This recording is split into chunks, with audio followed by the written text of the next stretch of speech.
Hello everyone, welcome to EBS Academy. So today we are with the next question that is from Unit 1. This question is from Unit 1. ठीक है, ये एक Unit 1 का question है जो कि आपका बेसिक्स ऑफ इन्वायरमेंटल साइंसेस वाली यूनिट से है। क्लियर? तो ये जो क्वेश्चन है ये किस टॉपिक से रिलेटेड है, फिर बात आती है which topic this question is related. ठीक है, तो ये जो टॉपिक आपका बनेगा ये बेसिकली रोटेशन है, रोटेशन ऑफ अर्थ पे है। ठीक है, क्लाइमेट पे है, रोटेशन ऑफ अर्थ, क्लाइमेट, इन सब चीजों से कनेक्टेड है ये टॉपिक। ओके, सो ये यूनिट 1 का टॉपिक है और इसमें जो क्वेश्चंस आ रहे हैं ये किस तरीके के क्वेश्चन आ रहे हैं, यहाँ पे किस तरीके के क्वेश्चन पूछे जा रहे हैं ये भी आपको जानने की जरूरत है। ठीक है, तो ये जो क्वेश्चन था we can going into the question, हम क्वेश्चन में जाते हैं। तो लिखा हुआ है कंसिडर द फॉलोइंग स्टेटमेंट्स। देखो स्टेटमेंट्स के फॉर्म में क्वेश्चन बार बार आएंगे। ठीक है, तो स्टेटमेंट क्वेश्चन के लिए आप हमेशा तैयार रहो। ठीक है, तो पहला क्वेश्चन वो पूछ रहा है कि earth is farthest from the sun at the time of perihelion, ये क्वेश्चन उसने पूछा है। क्लियर? तो अर्थ जो है फारदेस्ट फ्रॉम द सन है eight the time of perihelion, ये क्वेश्चन उसने पूछा है। तो ये अगर फारदेस्ट फ्रॉम द सन है eight the time of perihelion, तो ये जो ऑप्शन है ये सही है या गलत है, ये चीज हमको चूज करना है। ठीक है, नेक्स्ट स्टेटमेंट दिया है कि when perihelion occurs it is winter season in the northern hemisphere, ये चीज पूछा है। ठीक है, थर्ड पॉइंट में क्या पूछा है, seasons on the earth occur due to inclination in the earth axis of rotation. Clear? तो ये जो तीन आपके स्टेटमेंट है इनमें से कौन सा करेक्ट है, ये चीज उसको पूछा है। आइए जानते हैं थोड़ा डिटेल में जानने की कि अंदर में होता क्या है जब अर्थ का रोटेशन होता है, क्लाइमेट किस तरीके से चेंज होता है, अर्थ की टिल्टिंग किस तरीके से होती है और अर्थ कब पास होता है सन से, कब दूर होता है, ये जानना आपके लिए जरूरी है, तभी आप इस क्वेश्चन को बना पाओगे। It will be very easy for you. Okay, तो suppose earth is rotating around the sun. ठीक है, this is sun and this is earth. Okay, this is earth, this is a pictorial view. ठीक है, picture वाला diagram लिया गया है ताकि आपको और अच्छे समझ में आए। तो बीच में सन रखा गया है और अर्थ जो है रोटेट कर रहा है। क्लियर? यहाँ पे कुछ वर्ड्स लिखे हुए हैं, जैसे कि यहाँ पे लिखा हुआ है समर सोलिस्टिस, यहाँ पे लिखा हुआ है विंटर सोलिस्टिस। ठीक है, तो समर सोलिस्टिस का मीनिंग क्या होता है? समर सोलिस्टिस एक वो टाइम है या तो वो डे है जिस समय क्या होता है, length of day is greater than length of night. ठीक है, जो दिन होगा वो नाइट से बड़ा होगा। क्लियर? समर सॉल्स्टिस के टाइम में होता है ये, और इसका जो टाइम दिया है वो क्या दिया है, जून 21 से 22 के बीच में ही होता है। ये चीज क्लियर है? Then comes winter solstice. oh what happens in winter solstice?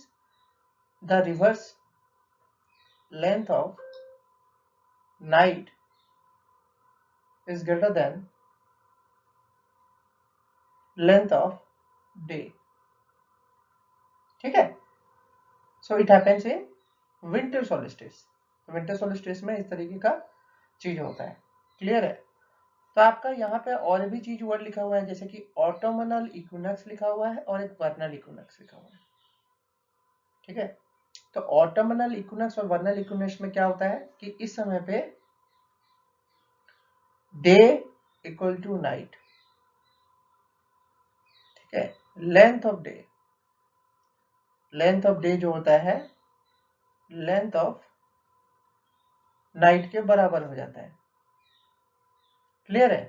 तो लेंथ ऑफ डे और लेंथ ऑफ नाइट जो है ये बराबर हो जाते हैं किस समय पे, वर्नल इक्विनॉक्स के टाइम में और ऑटोमनल इक्विनॉक्स के टाइम में, दोनों टाइम पे ये बराबर हो जाते हैं। तो ये चीज क्लियर हुआ। दूसरा पॉइंट क्या जानना है वो जानो। दूसरा पॉइंट यहाँ पे आपको एक वर्ड लिखा हुआ है, दैट इज APHELION, एपीहेलियन। और यहाँ पे लिखा हुआ है PERIHELION, पेरीहेलियन। क्लियर। देखो इसको याद रखने के लिए एक शॉर्टकट ट्रिक बनाया है हमने। तो ये जो शॉर्टकट ट्रिक है वो हम कैसे फॉलो करते हैं, देखो कि एपीहेलियन का मीनिंग होता है अवे इन इंग्लिश, और पेरीहेलियन का मीनिंग होता है पास इन हिंदी। ठीक है, हिंदी में पास समझ लो, पास में है, और एपीहेलियन का मतलब है अवे, मतलब दूर में है। ठीक है, ये चीज समझ लो। तो सन जब अर्थ से काफी दूर होगा, या अर्थ जब सन से काफी दूर होगा, दैट इज 152 मिलियन किलोमीटर्स। ठीक है, 152 मिलियन किलोमीटर मतलब 152 इंटू 10⁶ किलोमीटर्स, इतना दूर है। कब? जब अर्थ दूर है तो उस समय पे क्या होता है, वो एपीहेलियन होता है। जब वो पास होता है, दैट इज 147 इंटू 10⁶ किलोमीटर जब होता है, तब वो पेरीहेलियन होता है, पास में होता है। बट फर्क क्या है, देखो फर्क ये बोलता है कि जब अर्थ सन के दूर होता है तब समर होता है। पहले हम सोचते थे कि समर तब होता है जब अर्थ जो पास होता है सन से, ऐसा नहीं है। This concept is really incorrect. Sun से अर्थ जब दूरी पे मौजूद है, उस समय पे अर्थ पे कैसा मौसम होगा? उस समय पे northern hemisphere, you should know it, उस समय पे नॉर्दर्न हेमिस्फीयर में क्या होगा, आपका कौन सा सीजन होना चाहिए, और सदर्न हेमिस्फीयर पे कौन सा सीजन होना चाहिए, ये आपको पता होना चाहिए। अर्थ जब दूर है तब क्या हो रहा है कि नॉर्दर्न हेमिस्फीयर में तुम्हारा क्या हो रहा है कि वो स्प्रिंग से समर की तरफ अप्रोच कर रहा है। देखो ये आपको दिख रहा होगा, यहाँ पे ये नीचे की तरफ आ रहा है, तो ये स्प्रिंग से समर की तरफ अप्रोच कर रहा है। जब अर्थ क्या है, दूर है, किससे? सन से दूर है, तब समर। ठीक है, बट जब अर्थ पास है, कहाँ पे? सन से पास है, तब नॉर्दर्न हेमिस्फीयर में क्या हो रहा है, विंटर। क्लियर हुआ? ये चीज दिमाग में बैठा के रखो। जब अर्थ पास है सन से, तब वहां पे पेरीहेलियन टाइम होता है और नॉर्दर्न विंटर होता है।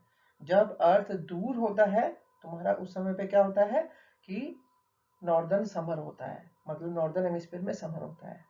It is just due to the tilting of earth कि सन के तरफ कौन सा हेमिस्फीयर कैसे फेस कर रहा है, उस हिसाब से है। क्लियर? ओके। तो आई थिंक इस क्वेश्चन का आंसर अब हम बना सकते हैं। तो फर्स्ट क्वेश्चन में उसने बोला था कि earth is farthest from the sun at the time of the perihelion. Perihelion का मीनिंग क्या समझाया था कि पास, पास में होना चाहिए, बट यहाँ पे दिया है farthest, so it is incorrect.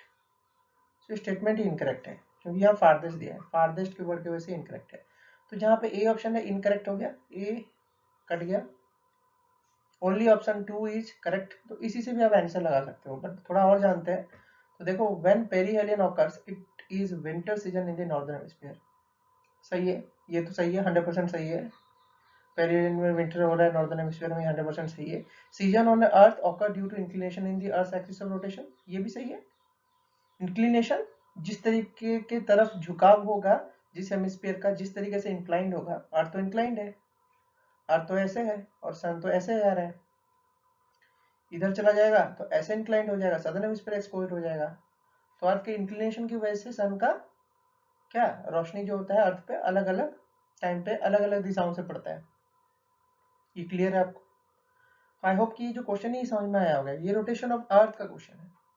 This is a question that came from the rotation of earth. Clear? I hope ये लेक्चर आपको अच्छा लगा होगा। If you have some doubts you can ask me in the comment box, and do join our batches, that is in the upcoming batches of EVS Academy. So I hope all of you guys are preparing well. All the best for your upcoming exam. Have a nice day.